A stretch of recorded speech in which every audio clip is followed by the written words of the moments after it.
to their proper connections on the SMS PCB. And so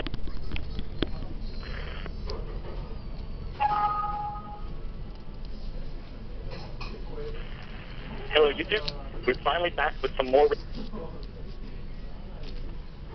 Hello, I got this in the mail today. This is my mini quad design that I made a video yesterday where I compared this FlySky i6 transmitter with the new i6X transmitter, and I made a bit of a mistake in that, just judging from what they look like on the outside, I deduced that only the firmware had changed in the new i6X transmitter, and that turned out to be rather a naive mistake, because when I actually opened it up and looked inside, this is actually different. So in this video I'm going to open them both up and we'll look at them side by side and take a comparison and see what's changed in the new version. And I also want to respond to some discussion in the comments about S-Bus, suggesting that instead of just saying, oh, does S-Bus work, or I don't know, it would be more useful if I actually gave it a try and found out so we would know for sure.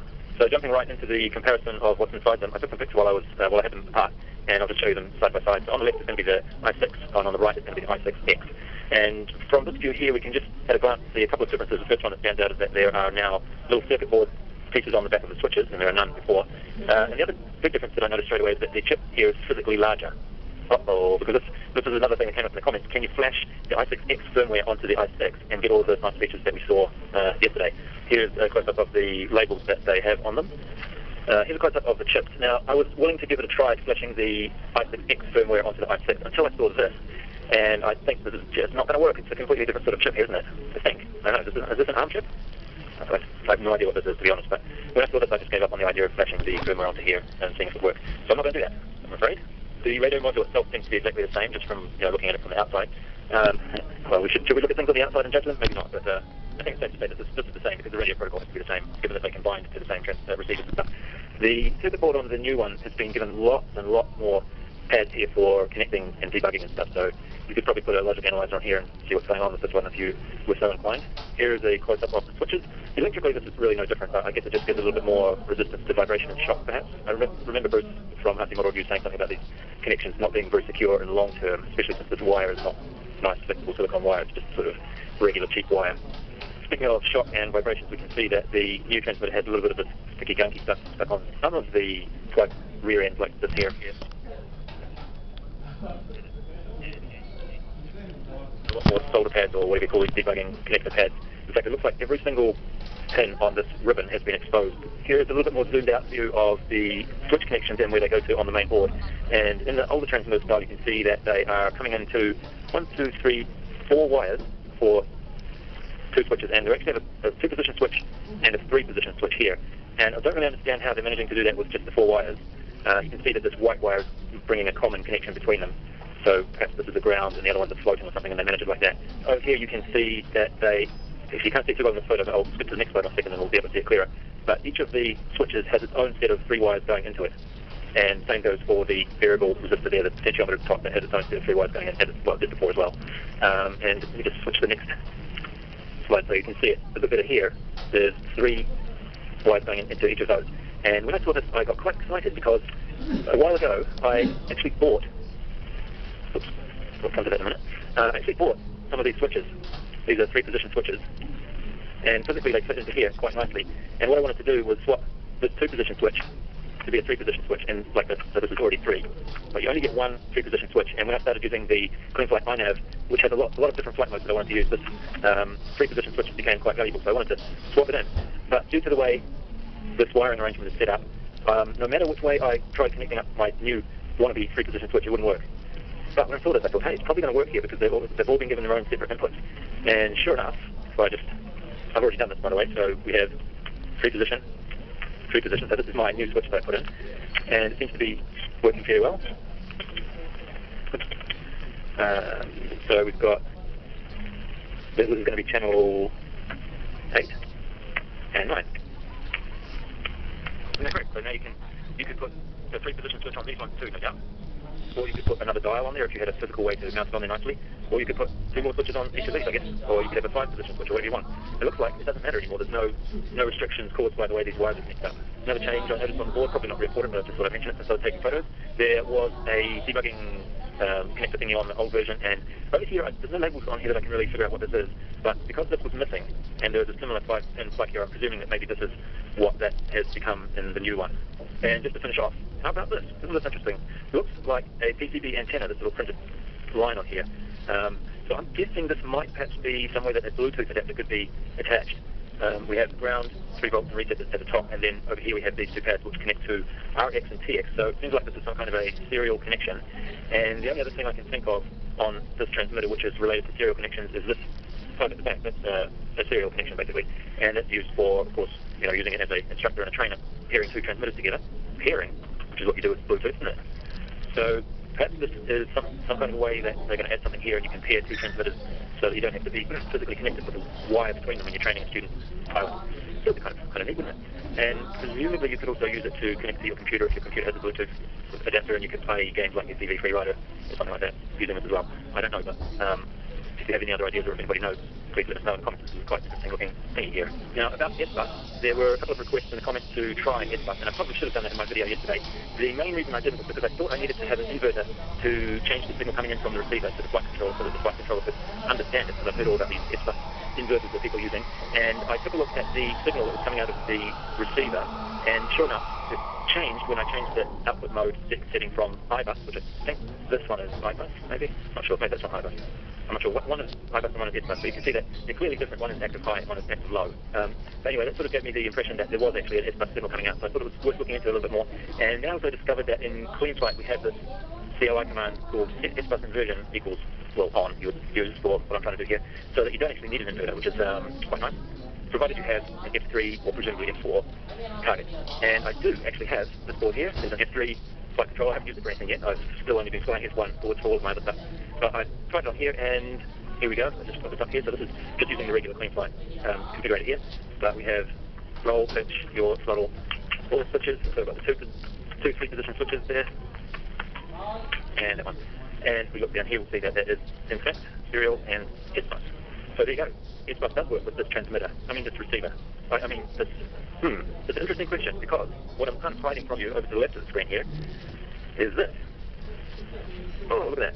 We weren't using the new X6B receiver at all. We were just using the old IA6B receiver. So how does that work? Well, I think what's going on here, what this says to me is that the S-Bus signal is not being generated on the receiver. Because this receiver is old. This is, if I look at the board inside, it says 2014 was when it was made. I don't think it knows anything about S-Bus. Probably what's going on is the transmitter is generating the S-Bus signal, sending that to the receiver, and the receiver is merely just spitting out what it receives from the transmitter.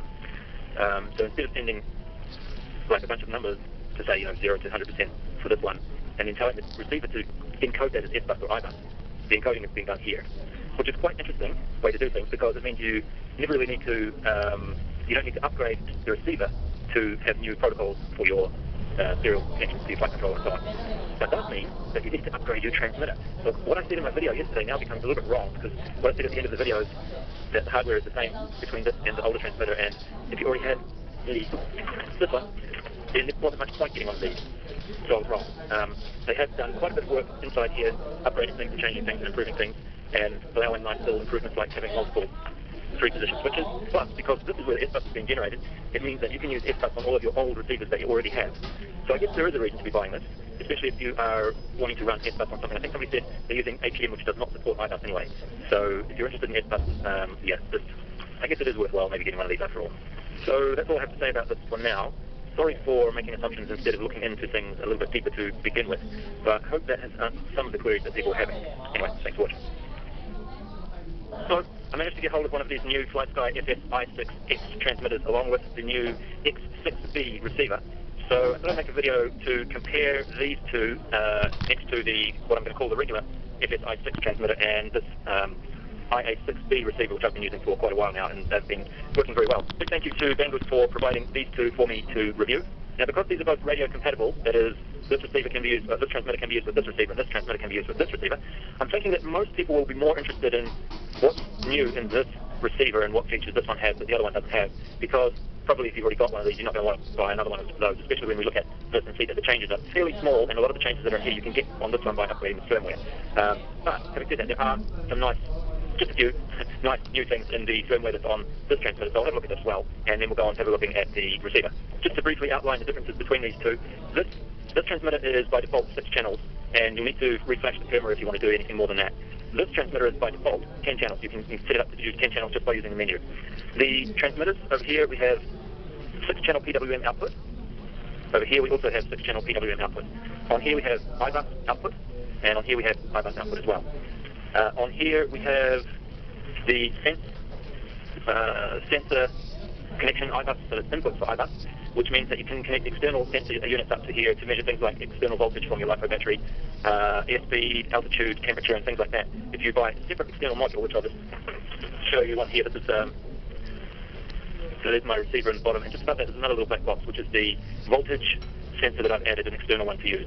Now that plug, the sensor plug does not exist on here, so you can't go adding altitude sensors or airspeed indicator sensors on here.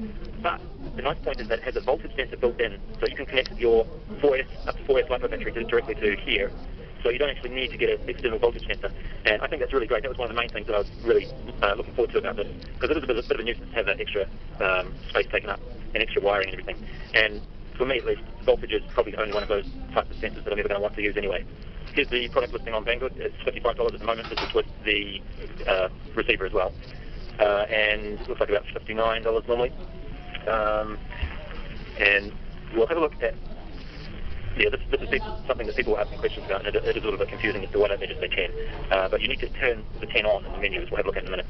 And the rest of the stats that you can just quickly see. You can get 6 PWM channels, 8 PPM channels, 18 if you're using iBus. Here are the other things that were in the box. There is a USB cable which has a trainer port plug on one end and a normal USB plug on the other end. There are a bunch of cables that are used to connect this to your flight controller or whatever you're connecting it to. And there are some stickers which are very strange. All 3 sets seem to be for this top panel here, that's the shape of this. But in this one we can see that there are no cutaways for the switch holes. And in the other two, there are only cutaways for one side of the switch holes, even though both of these panels have 2 switches on them. So I don't know what you're supposed to do with those. Very strange. The cables are made from what feels like silicon-coated wire. And you get 3 cables that are all the same, and they go from these small connectors here, which are going to be for those 3 there. That will be CPM and iBus. And on the side we have the external battery voltage connector there. And they go to 3 of these, whatever they're called, connectors like that. And you also get a larger, I guess this must have 8 pins, because there'll be ground and VCC, and then this is for the 6 PWM outputs, and it goes into another bunch of the same kind of wires. These are all, no, they're not all the same. Most of them have 1 pin, except for this one, which is, I guess this is channel 1, and it has ground and positive voltage on it as well. There was also a rudimentary manual included this time, which I guess is a step up, because when I bought the first transmitter there was nothing at all included of this type of thing with it. But it's not very good. It's very, very basic. It just sort of shows you sort of labels of what the pieces of the transmitter are. Tells you how to turn it on. Look at that.